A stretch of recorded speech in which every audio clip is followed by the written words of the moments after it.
So funding is one of the biggest challenges for business. For all my life that I've done business, radio or television, the one constant thing that every business person complains about is funding. Not so much, not only at least the lack of it, but sometimes no knowledge of where to find it. And I'm always glad to at least know a few people who can solve these problems. And one of these people is a good friend of mine, Zahra Rawjee. She is a founder of Uzenzele Holdings. And before I introduce her, I need to say, a year ago, on a different platform, today was the first time I spoke to Zahra. And today she's back on a different platform, exactly 365 days later.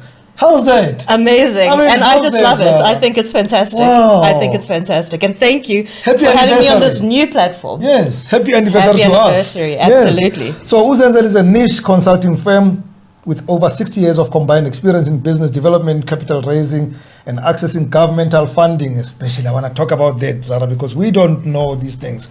But let me talk about a broader thing first before I get specific. Do you find that a lot of business people think their problem is funding even when it's not funding? Absolutely. Most of the time, entrepreneurs believe that their issue is lack of funding and inability to access funding. But the reality is there's underlying issues which make that funding inaccessible. Yes. And most businesses don't realize that. And I'll tell you what one of the biggest things is lack of financial records.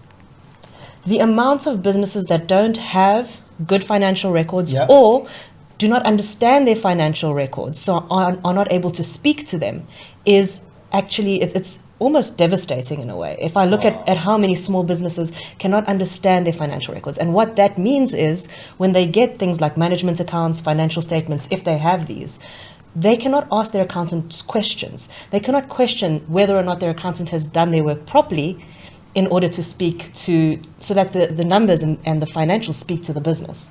I know that's not your business, but how would you normally advise them to solve that problem? Well, often what we do is we'll sit down with them and go through a lot of the issues we see in their financials and ask them to go and raise that with their accountants. What we do find a lot of the time is that they have to change their accountants. So it's a human problem. It's a human problem, and I feel that, you know, it's not so much, it is the fault of accountants to a certain degree, but not entirely, because there is no way that they're being held accountable for the work they do. Yes. I honestly believe that any accountant should be able to tell very quickly whether or not their client, the business owner, understands financials, understands the financial requirements, the governance, all of that involved with the business, and understands the documents they're receiving from the accountant. And very quickly, they should be able to say, I can see you don't understand this. Let me help you understand. Yes. And in that understanding, of course, pick up issues, because the accountant is only there putting together numbers, putting together what they receive. But a lot of the time, a bit of explanation behind what they receive is required in order to correctly, essentially capture that information. And as the jockey, I'm the one who's going to be standing next to the funder having to explain my figures, and I need to understand what they mean. And 99% of the time, we realize that entrepreneurs do not. But how deep should my understanding be of the figures? I mean, I'm a manufacturer. I make acha. I go do sales. You need to understand the high level. You need to be able to essentially look at your things like your income statement, your balance sheet, your cash flows, and see, are there issues?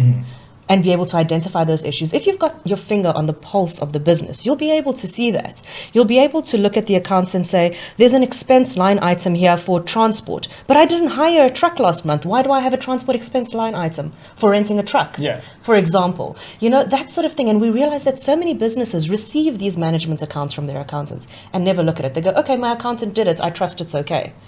I feel like, and that is not okay. I feel like some of us would want to take these management accounts from our accountants and go to another accountant as a consultant to say, can you please check this account for me? Well, but the reality is, if you don't know what you're asking, how do you know that your new accountant is going to do right by you? I'm going to give you an example of my own business when we started out.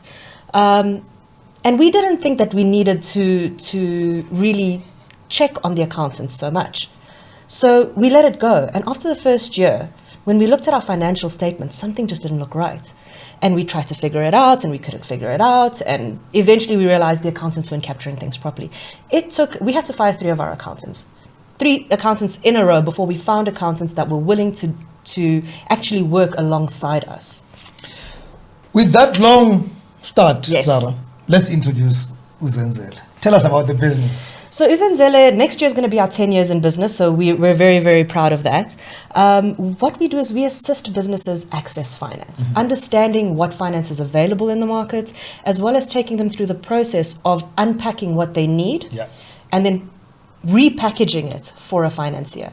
What we do is we look at specific financiers though. So what we'll say to a business when they come sit with us is we understand what they want to raise finance for. We then identify who we believe the right 1, 2, 3 financiers might be. And then we package specific applications to go to that financier and raise finance for them. There are different types of finances that are out there. Very many. Most of us know your typical straight up loan that you either get from a bank or any other financial institution.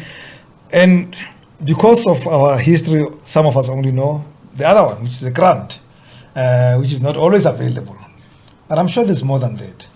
Well, let's start with loans. First, there isn't only one type of loan, and businesses need to understand that as well. There are various types of loans in the market. And once again, it comes down to what you need your loan for and unpacking that. So there's, you've got your normal trade finance for working capital. You've got things like invoice discounting for working capital as well. How that works is you've got invoices that you've issued to certain clients, and there are certain institutions that will essentially pay you upfront for those invoices while you're waiting for your client to pay you. So if you've got 30 or 60 or 90 terms, even corporate, you'll be surprised how many corporates have very, very long. Well, there you go.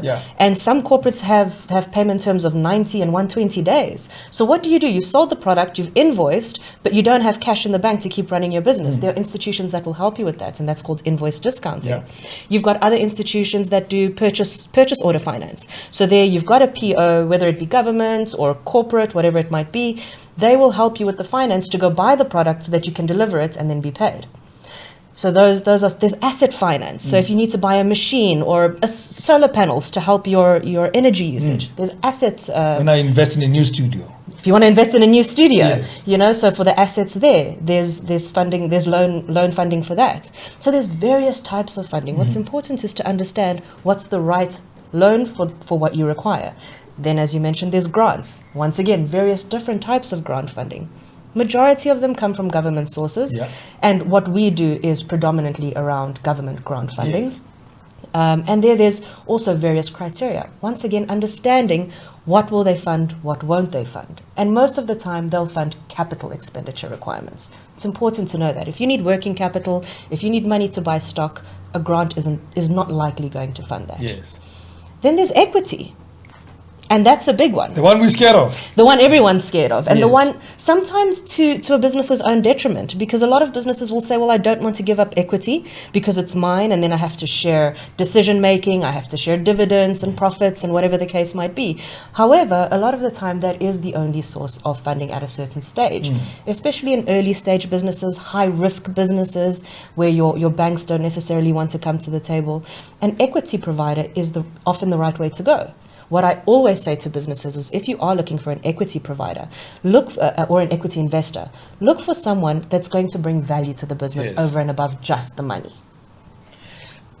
And if I do that, Zahra, would I be unpleasant or ungrateful if I have in my agreement an exit clause that says in 5 years I need you out of my business? Well, not necessarily, and it's all about negotiating the terms properly right in the beginning.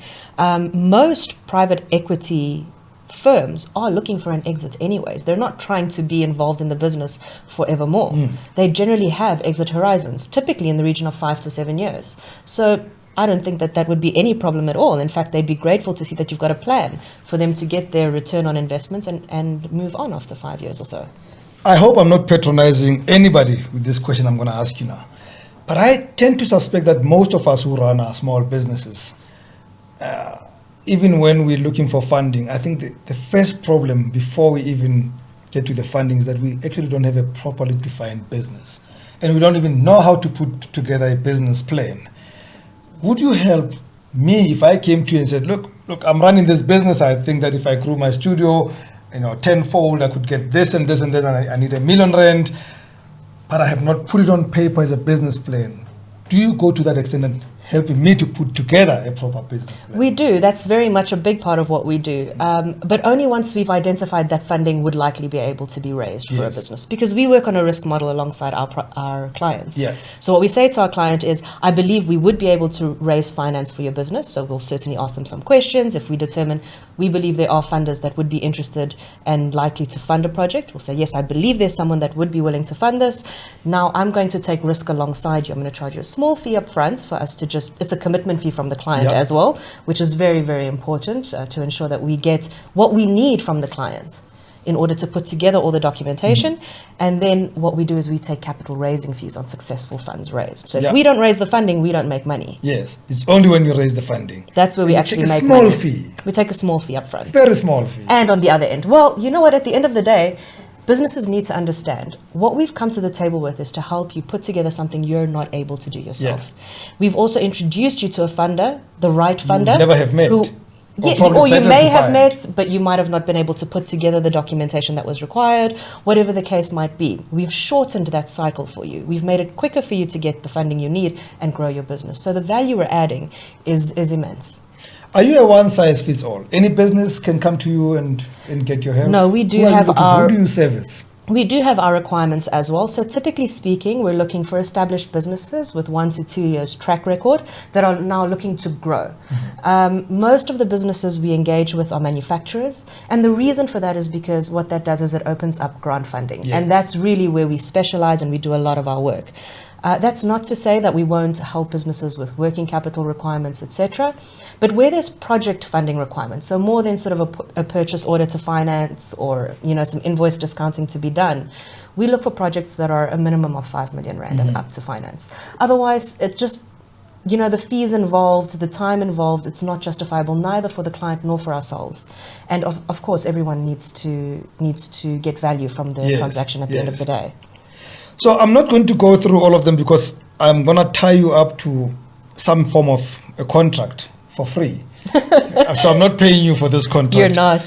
But I'd like us to have this conversation pretty much every fortnight or so if we can. Absolutely happy to do so. And get to specifics. I also want our viewers and listeners to write to us with specific funding needs, whatever they have, so that we discuss specific issues every time you come in. Is that good? Let's do it. Sounds good to me. But in the meantime, I think you must tell them how to find you in case they don't want to use me to find you. Sure, not a problem. So we're available on most of the social media platforms. We're on Facebook, Uzenzele Holdings, on Twitter at Uzenzele, and on LinkedIn also, Uzenzele Holdings. So everything is Holdings except Twitter. Everything Twitter is Holdings except, yes, that's Great stuff. We're going to repeat that, but we're also going to take questions from you. So if you have questions now, better send them on our own platforms so that when I call her back, we're dealing with your specific questions. Remember now, we don't have the luxury of you picking up the phone and calling us now, but we like it that way. We have more control.